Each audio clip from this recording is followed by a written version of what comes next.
Okay, this is my VStrom 1050 from Suzuki, and this is my Tutoro chain lube oiler, whatever you want to call it. So, application of installation. What you really want to start doing is figure out where it's going to go, because that's quite important, because once you run your tube up to it, there is a certain track it needs to take. However, where you have it mounted, don't start with the tube there. Start with the tube from the bottom, work your way back up. The way that goes on, there's a metal pipe installed inside the edge of the tube to make it rigid enough to point to said location of sprocket or chain, wherever you can comfortably mount it. I've gone and used a shark fin with a couple of cable ties, fed the tube through as stated in the manual, used the ties using the brace points. Still got to tidy up the rest, but that'll get there, no worries. However, now, once the tube is in place and you're happy where it's going to be, alright, remember where it's going to be, because once you go playing with the tube and feed it, you're going to have to try find that again, in case you haven't skilled it enough. It's good to go with a loose fits to start with. So a little retro fit is what I've kind of worked with, but so far this retro fit might work out as my permanent fit, barring that I tidy up a few rough edges. Tube is now running along the bottom of the swing arm. You need to locate where your pivot point is. Mine is conveniently hidden behind all this lovely bits of plastic, so really can't really see it too much. It has gone around the pivot zone and back up and over, where I have now started running it along the main frame of the inside of the bike, and made its way track back out to where I chose to mount my oiler.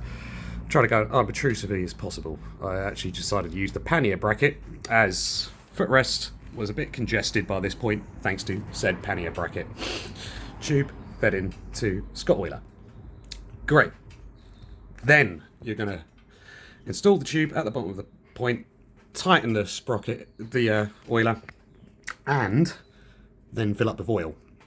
Your box with the Tutoro is going to come with a little magnet that you are going to place on the top of that lid once the oil is filled into the filler. Right? Then what you're going to do with this valve is turn it 4 turns to the left. Basically open it up to its full position.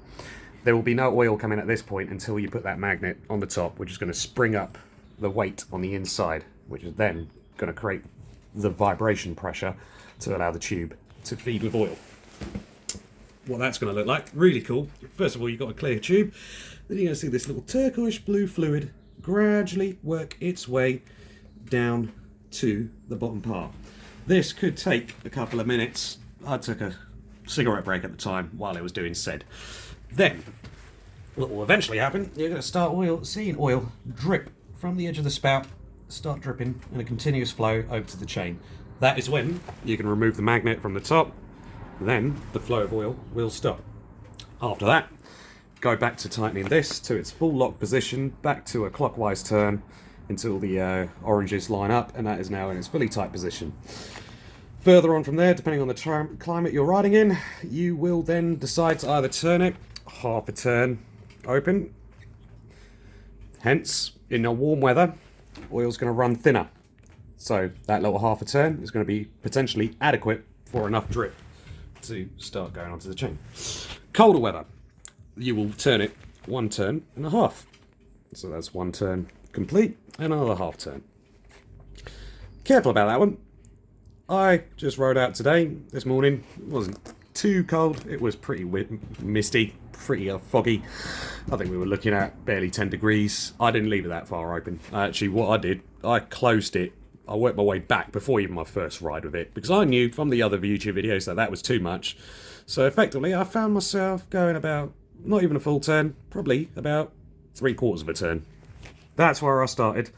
And I'll tell you what, by the time I got to work, 10-minute ride, the chain was wet. And not so wet that it was flinging oil everywhere, because actually, looking around, there is no oil anywhere else apart from where the chain was. So that must have been great for the morning.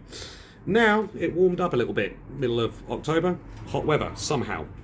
So all I did when I left this afternoon, I actually turned it off when I got to work, then started off again, turned it to about half, got back now, again, I've come back, my chain looks clean, and it looks wet. So it must have worked.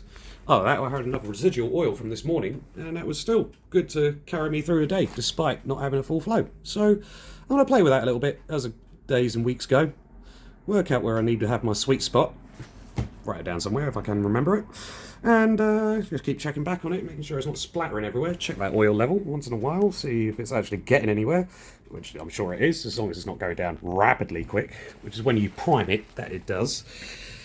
And after that, all is settled and I'm happy. I'm going to go ahead and tidy up all these extra little gubbins, put them into a bit more of a stealth location. Might end up having to reinstall a few bits and pieces, but not really.